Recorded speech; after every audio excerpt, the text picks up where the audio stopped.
Welcome to the 3A Athletics Workshop Podcast. Deep dives through the journey of youth sports, what parents experience, what coaches experience, and most importantly, what your kids experience. We'll also feature the latest information, tips, tools, and resources to help parents, coaches, and athletes navigate and improve the culture of youth sports. And now, the 3A Athletics Workshop Podcast.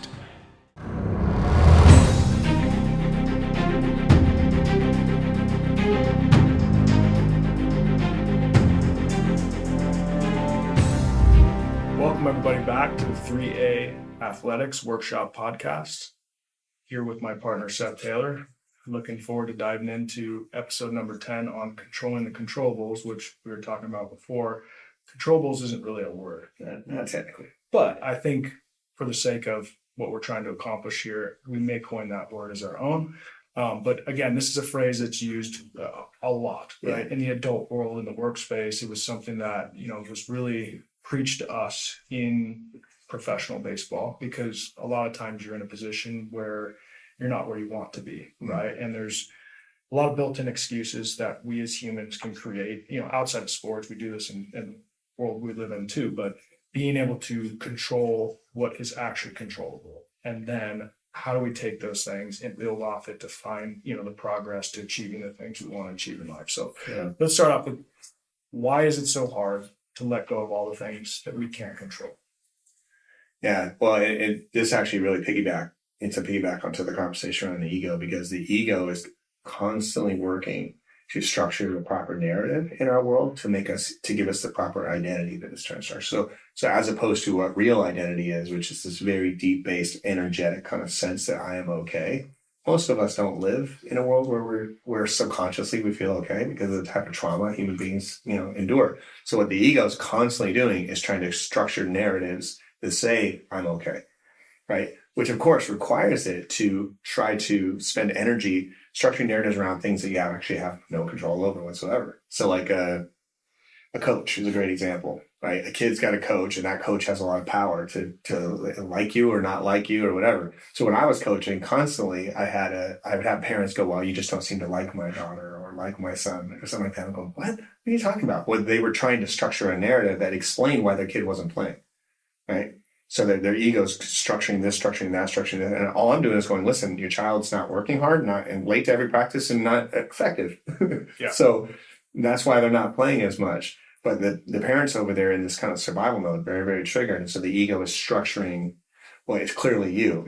I'm going to control some things that I have actually no control over whatsoever. And players do this constantly, of course, right? Where the ego is always working to try to structure the unknown, What's the ultimate thing we have no control over? The future. Yeah. So like constantly predicting the future. This is going to happen and that's going to happen. I'm going to have a great season. Every interview at the beginning of the season. Oh, it's a great year. I got this figured out. Got that figured out. Yeah. Right. Went on a new diet.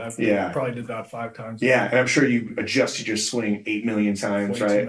Right. So as opposed to being able to get into where the source of all that was. And that's just the ego working overtime to structure everything. Yeah. So because it's all narrative based. There's nothing actual real about it. Yeah. And I think it's important to highlight too, in this developmental stage that we continue to hammer, right? 0 to 10, 11, 12-ish, is understanding the importance of playing time, right? And giving kids an opportunity to have equal playing time, right? And not making it about always having the best players on the field to then go out there and win the game. It's more about the experience of giving kids a chance to play shortstop, even if they're not the best shortstop, to play whatever position it is in whatever sport we're talking about. And it's a difficult thing for coaches, right? Because coaches have an ego, and we've talked about our egos that we've experienced and observed as coaches, where it's like, you think this is a reflection on your capability or your like being able to be a great coach if we win games. And we're doing this at such a young age, right? Where kids are getting put in a position where in baseball, sometimes the outfield is the most boring position. I played left field and right field for most of my career. It is one of the most boring positions in terms of like constant action in the game, but it's very easy to stick the least talented or the least skilled, I think a better way to put it, player out in left or right field, and then have your best players in the infield, pitching, catching, et cetera. Now, there are positions in every sport where safety is a concern, right? In T-ball and in Little League. understanding you can't put a kid at first base when they're going to get 20 throws at them if they have no idea how to catch a ball. Now, that being said, there is a place and time to be able to work with those kids and develop their skills as catching. But being focused on that younger age group is really allowing kids to experience all the positions, really empowering the coaches to say, no, we're going to play kids equally. We're going to rotate positions. It should not be about winning and losing at this stage. And that's where I feel a lot of kids get lost in that shuffle and end up quitting a sport either because they started too early or because their experience at an early age was not reflective or supportive of the developmental stage that they're in. Right. Yeah. So as parents are listening to this, hopefully you are involved in an organization that really honors that part of the process of not getting hyper focused on positions for kids at such a young age, unless there's a real safety concern, and trying to get them all different experiences, because again, they're not old enough to say, oh, I need to just continue to work harder and show up on time and all the things that you're talking about as to why. And we get out of that developmental stage, that's where it becomes, what are those controllables, right? How would you define controllables for parents that are listening to help educate their kids as to what should they be focused on as controllables? That's the whole thing. But of course, again, we go back to this thing where parents have to be able to do that within themselves if they're going to guide their kids into it. And how often, I mean, when we're on the sideline watching them, how often is our constant stream of thought how to control something you actually can't control? Right. I need to communicate this to the coach, and how many coaching your kid from the sideline because you've got to fix whatever's happening out there, and how wasted those energies are. That is the challenge for every parent. And have to wake up. The experience of the kid who's getting that directive coaching from mom or dad or guardian on the sidelines. You got to do this and you got to do that. And it's like, I experienced that in my coaching, at this stage where you see parents, and I think for the most part, it's for the right reasons, right? Because they want to teach their kids. And again, it's like, give them the space and the grace to fail and understand that there are coaches on the field to help them with that process. Yeah. And if we're trying as parents or even as coaches, right? We talk about that in Coaches Revolution, and we talk about it in the Your Coach section of the Athletes Journal. It's like coaches have this inability to really control what's going on in the field. Now, you can pick the lineup, they can pick the positions, all those kind of things, but they can't go up there and hit for your kid, right? They can't go throw strikes or throw balls for the kid. They can try and, coach them to a place where they're going to be more successful, but they can't actually do it for you. Right. And I think that's the hardest thing for parents and for coaches is that's out of their control, right? And to your point, if we're not doing a good job of modeling that behavior, and we're constantly, our ego's constantly creating the narrative as to why you're not doing something, right? And I think shifting more into the player's attitude, right, at a certain point is controllable. Yeah. If it's a negative attitude, we'll just use that term.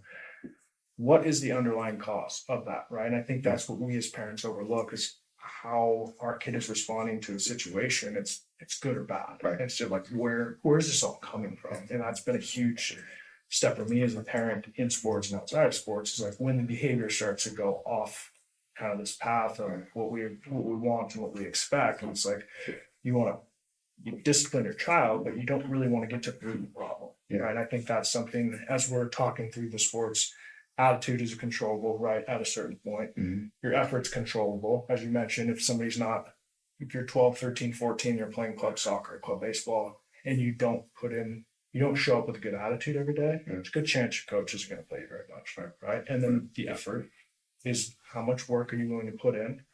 Because that's something that you can control, right? And it's really important that we designate this, because the difference between, when we talk about that, you're talking about your ability to control something. What is controllable or not controllable is so dependent on your level of development and your level of awareness. For a 9-year-old, that's not a thing, right? You know what I mean? Like, it depends on what level of effort you want to put into this. When we say that to a 9-year-old, it's just like, it's like Charlie Brown's teacher.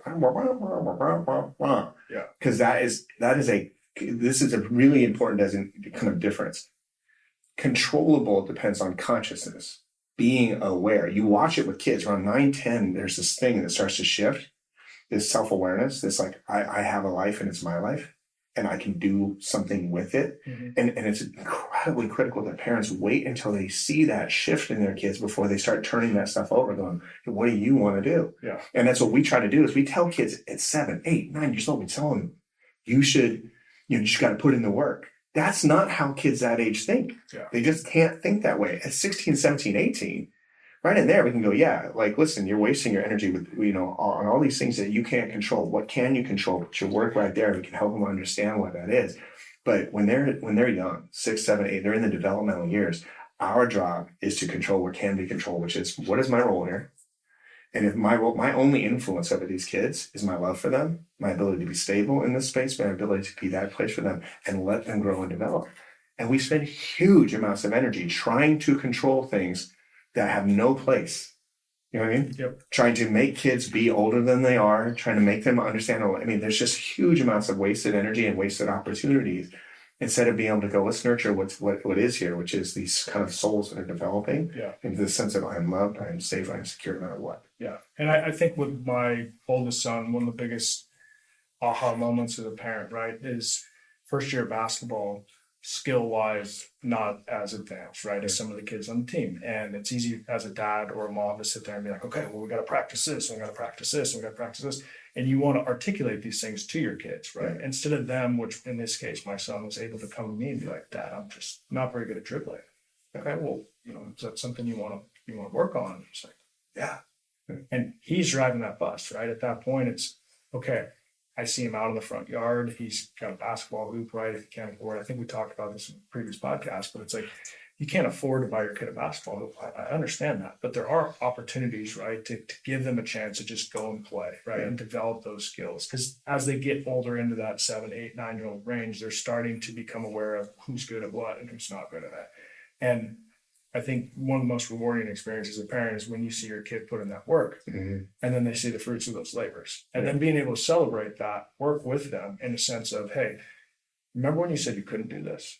And then these are the things you did. And now all of a sudden you have this ability, right? This talent, the word we like to throw out a lot there. We're just like, give them the opportunity to become aware of these things instead of the natural instinct for us as parents, high performers, people that are in the space. It's like, we just got to drill it into them at a young age. Right.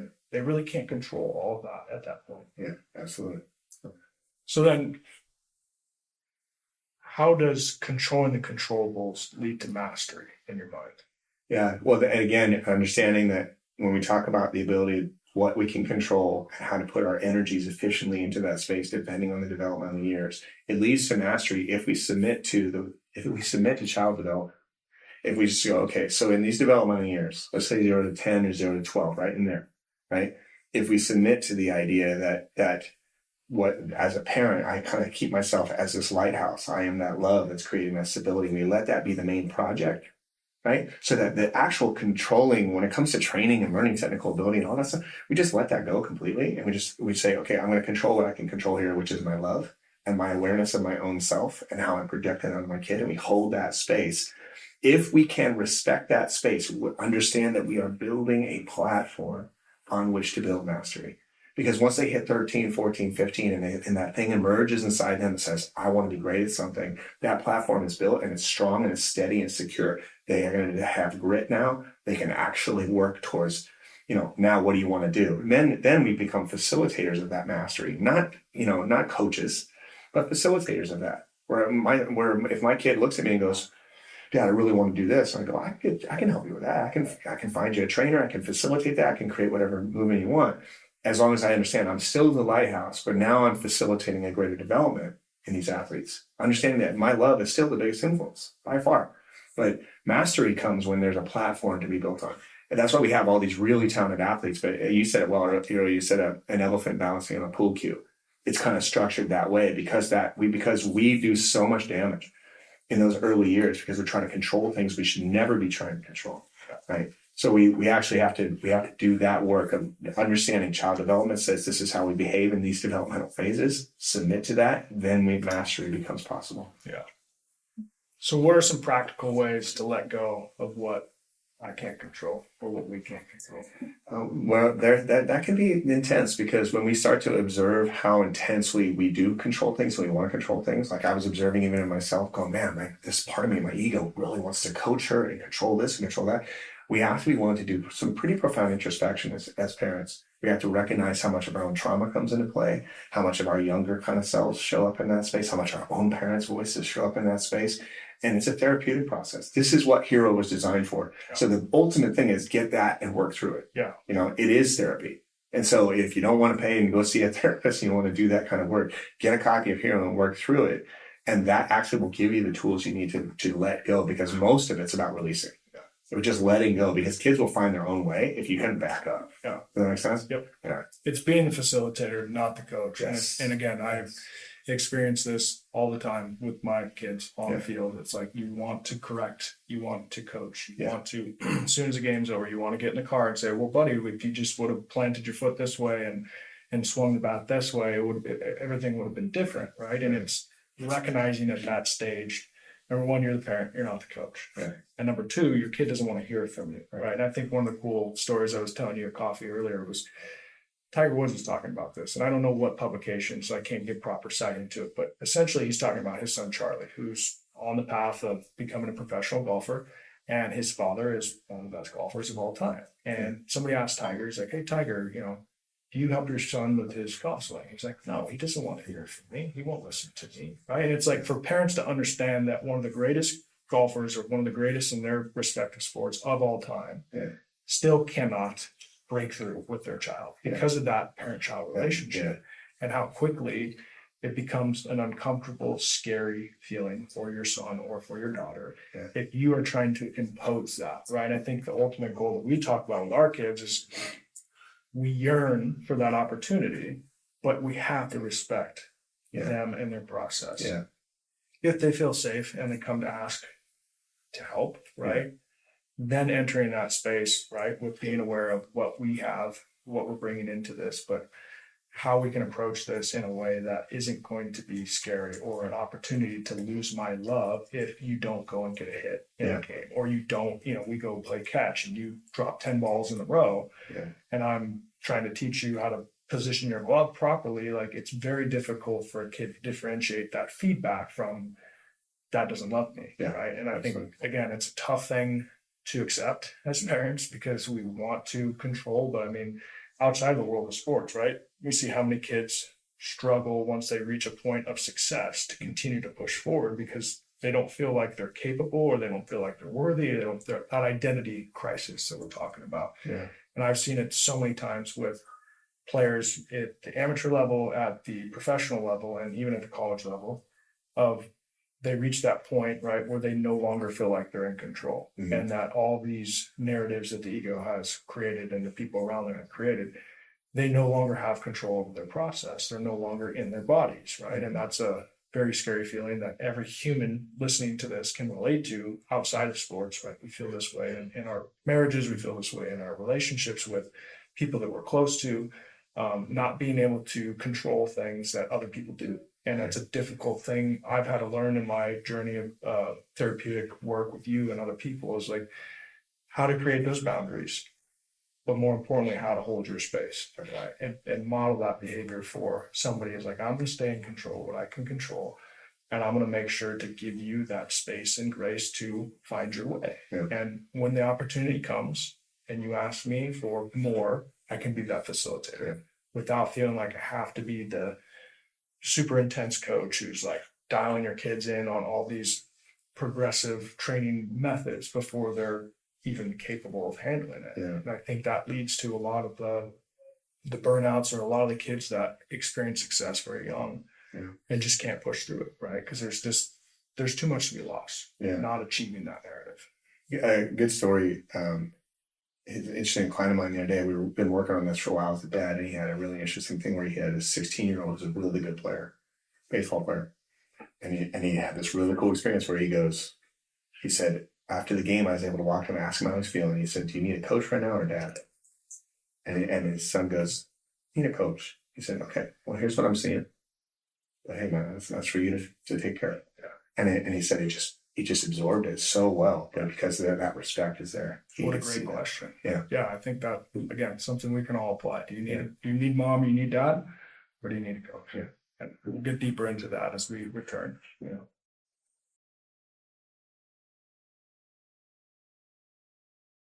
At whatever level your kids participate in youth sports, you and your kids will benefit greatly from the resources 3A Athletics has carefully created to protect the foundation of your child's identity and your relationship.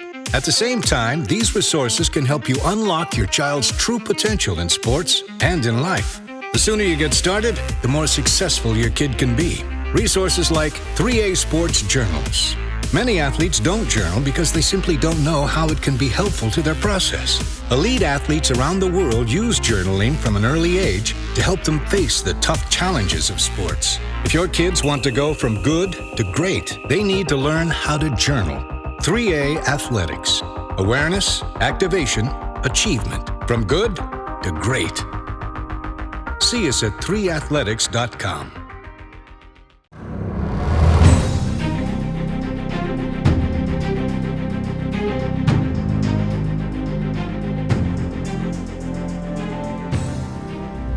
Welcome back. Yeah. So why do our egos try and control everything else, every other person, coach, organization, other than take control of our own stuff? Yeah. But ultimately, the ego is operating under a certain kind of mandate. It's the best way to understand it. That our egos, the mandate is to help us survive. So go all the way back to the caveman thing. The ego was constantly working every single day. You're a caveman. You wake up in the cave and it kicks in immediately. How will we survive today? What dangers lurk outside the cave? Right. And it still does that at some level. And so its job is to help you survive. Well, what are we surviving? Well, I don't wake up with a saber-tooth tiger outside my front door. So what is it helping me survive? Well, it's helping me survive what I carry in my unconscious. So when we talk about subconscious, it's in there. And that's my trauma. So what it does is the number one go-to for all human beings is control. Right. And so rather than controlling what I can control within myself, which takes a high level of awareness of the subconscious self, it's control everything except that, because it needs to protect me from that. Trauma's in the subconscious. Don't just ignore that. Pretend it doesn't exist. So it draws this fascinating line between the conscious and the subconscious, which is such a mystery unto itself. And then it controls other people. So in a sports environment, it's control, it's judge the other parents. I'm never the crazy one. They're the crazy ones, right? And most teams have at least one really crazy one that we can all just go, they're the crazy ones, therefore I'm not, even though we're all kind of mildly crazy, right?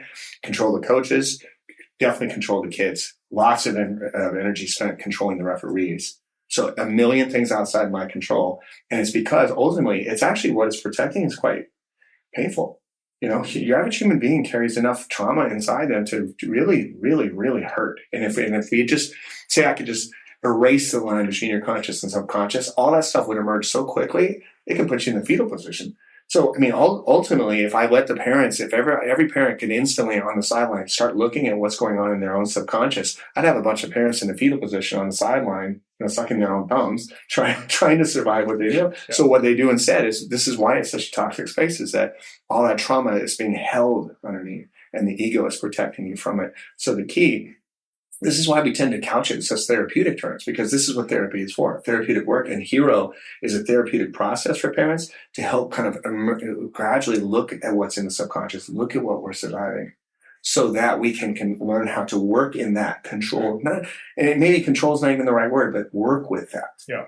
You know, versus this constant judgment and constant control of everything outside of here. Leave those poor referees alone. Let the coaches do the best they can, you know, unless they're doing real damage. Then we protect our kids, right? But especially stop judging the other parents, because they're going through what you're going through. Yeah. You know, stop trying to control them. I'm the expert at this, so I'm at a sideline, and I had a mom run me the other day and start, that parent's saying this thing, and that's not okay, because she thinks I'm the expert and she's looking for me to affirm when I know that she does huge amounts of damage.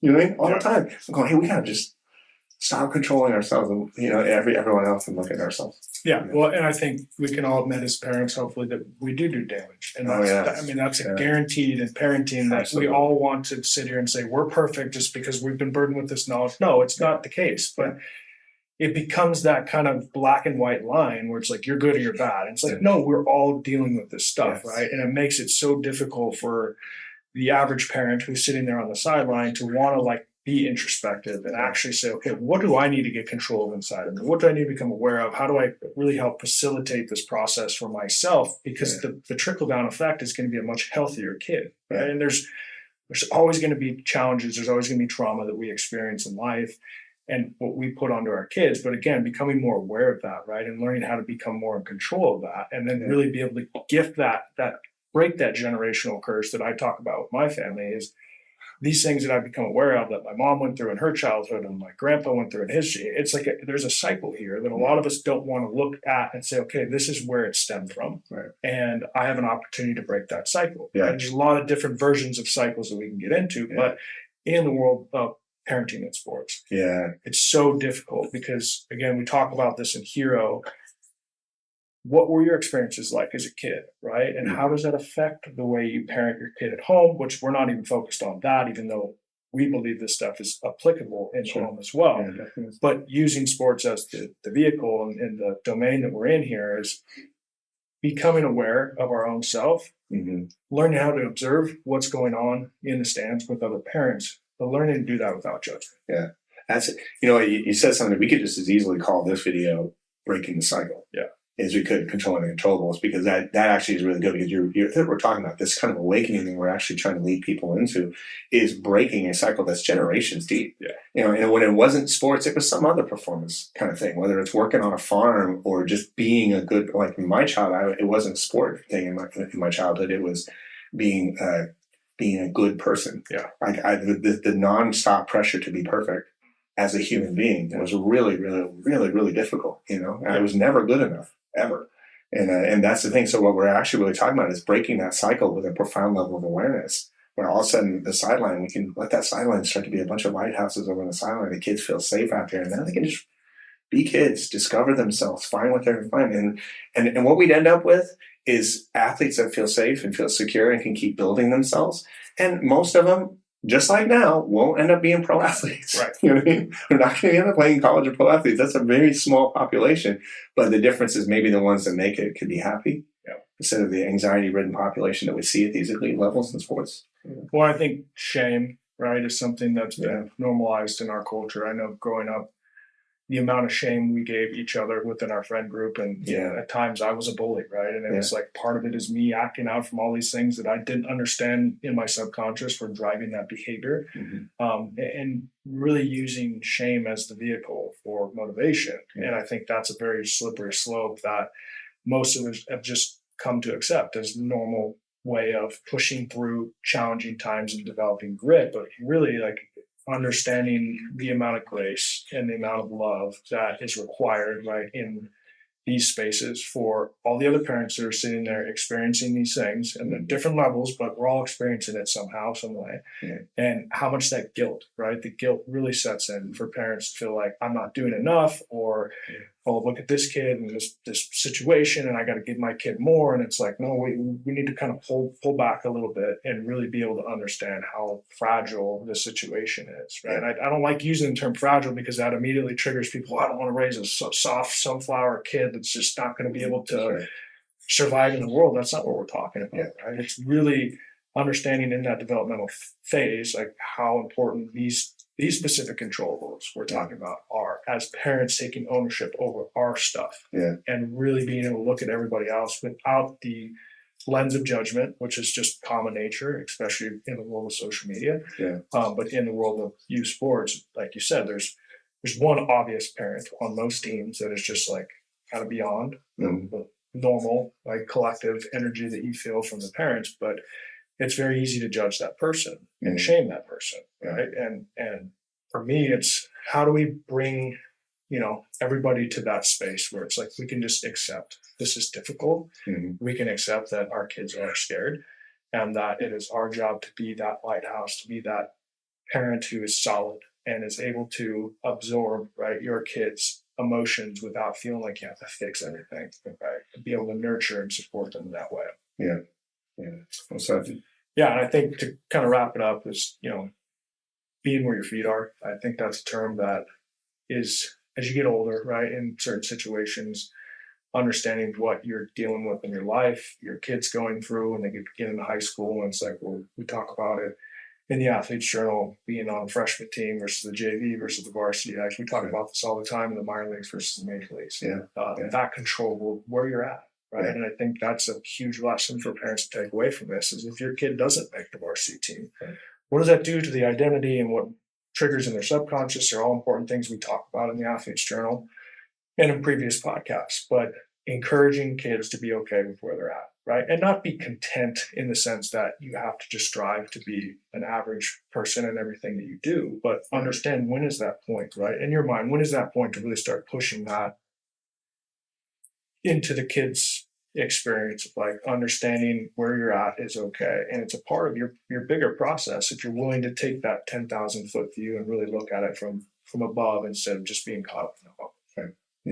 Yeah, well said. That's a good way to conclude it, I think. Yeah, well, wrapping up episode number 10, we'll be getting into you and your team, which I'm excited because, again, how does this all apply to the team situation? Yeah, I can't wait to hear some stories about that one. Yeah, I got plenty of those. Yeah. Well, thank you guys for joining us.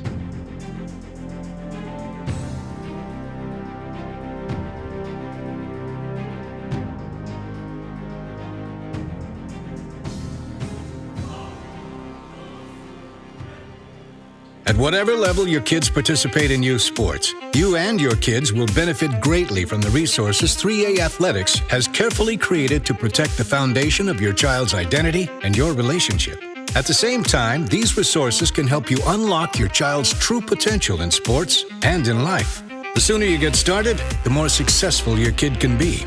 Resources like Hero, an interactive guidebook taking parents of young athletes on a journey through their own experiences and perspectives, and how to approach the balance between being a loving parent and encouraging your child to push through challenges and excel in their endeavors. 3A Athletics. Awareness, activation, achievement. From good to great. See us at 3athletics.com.